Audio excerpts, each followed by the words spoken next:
Allez, on va aller voir le message qu'il y a pour toi, toi qui tombes sur cette vidéo, ce que tu dois entendre, ce que tu dois comprendre peut-être aussi. Hein. À toi de faire preuve de discernement. Allez.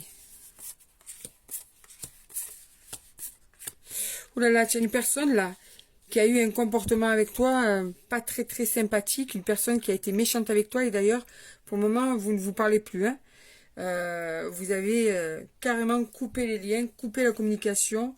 Ce que cette personne a eu comme comportement est pratiquement impardonnable. En tout cas, c'est quelque chose qui vraiment t'a blessé et qui t'a fait vraiment plonger dans une incertitude par rapport au fait que tu es... est-ce que cette personne est vraiment fiable? Est-ce que cette personne était vraiment sincère avec toi? Ça te met vraiment dans le doute.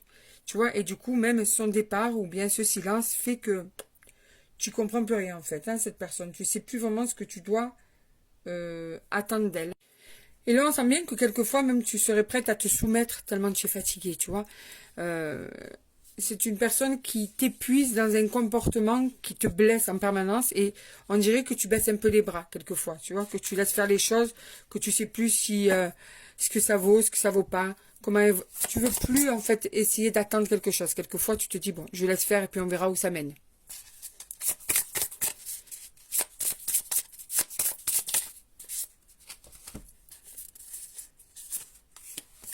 Toi, ce que tu aimerais, c'est que vous retrouviez ces plaisirs d'avant, que vous retrouviez la paix entre vous, que vous puissiez vous retrouver cette complicité, cette entente, et que d'ailleurs tu aimerais que ça puisse, que vous puissiez vous unir. Donc on est dans la relation amoureuse.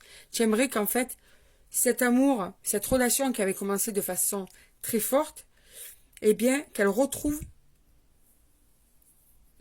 cette flamme du début. C'est vraiment ce que tu désires, toi. Tu aimerais qu'en fait, et c'est pour ça que tu baisses les bras, parce que tu n'arrives pas à mettre un terme, mais en même temps, tu n'as plus la force de combattre. Tu n'as plus la force, et tu n'as même pas la force vraiment de quitter cette personne parce que tu as peur de souffrir. Donc, tu espères un miracle. Tu espères un miracle, c'est ça. Tu espères que cette personne va enfin se décider à redevenir ce qu'elle était avant. Tu espères qu'elle va comprendre. Hein. Parce que ça t'impacte, ce changement-là, le changement de cette personne, ça t'impacte énormément. Ça te fait énormément de mal. Ça fait un moment que tu en souffres, hein, vraiment. Hein. C'est dur à vivre pour toi. Tu vois? Alors, on te parle peut-être de promesses, on va voir ça. Hein. Est-ce qu'il y a quelque chose de positif qui va arriver? Parce que là, il y a peut-être une promesse, quelque chose qui va être positif. Voilà, ça fait trop. Les paquets sont collés encore. Ah, voilà. Alors. D'accord.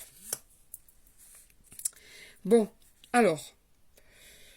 Ce qu'on est en train de te dire, c'est que tu trouves beaucoup d'excuses à cette personne. Elle a une vie dure, elle a des problèmes, la situation n'est pas facile.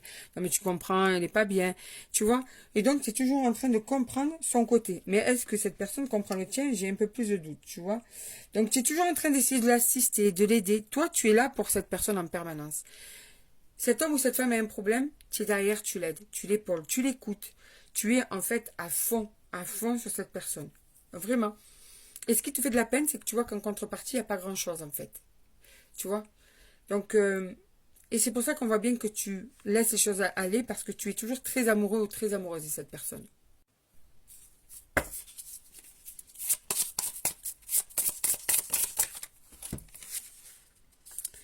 Le hasard, le bonheur.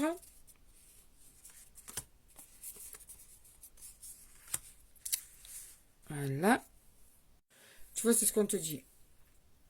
Tu espères que la vie fera bien les choses pour que cette personne puisse redevenir une belle personne avec toi. Tu espères, c'est cet espoir qui te permet de continuer dans cette relation, c'est cet espoir qui te donne cette fougue, cette force. Et l'amour que tu portes à cette personne, eh bien, c'est le moteur qui te porte aussi justement vers cet espoir. Tu n'arrives pas de toute façon pour le moment à te résigner. Tu espères que cette personne va être touchée par la grâce, touchée par un miracle, vraiment.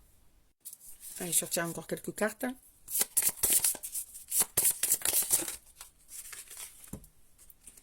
Allez, je vais prendre ces deux-là. En fait, pour le moment, ce qu'on te dit, c'est de toute façon, ton cœur est collé au sien. Il y a cette passion qui quand même est là et qui est forte et qui t'immobilise. Tu es follement amoureux ou follement amoureuse de cette personne. Et du coup, pour le moment, tu laisses les choses se faire naturellement. C'est-à-dire que tu essaies quelquefois de te sortir de cette relation qui peut être compliquée, tu essaies de te préserver, mais comme tu es amoureux ou amoureuse, eh ben, on te dit l'amour rend aveugle. C'est presque ça, tu vois. Tu n'es pas prêt ou tu n'es pas prête à, de toute façon, supporter une fin définitive. Donc, tu laisses le temps faire en espérant que ou ça s'arrange, ou tu auras la force de quitter cette personne.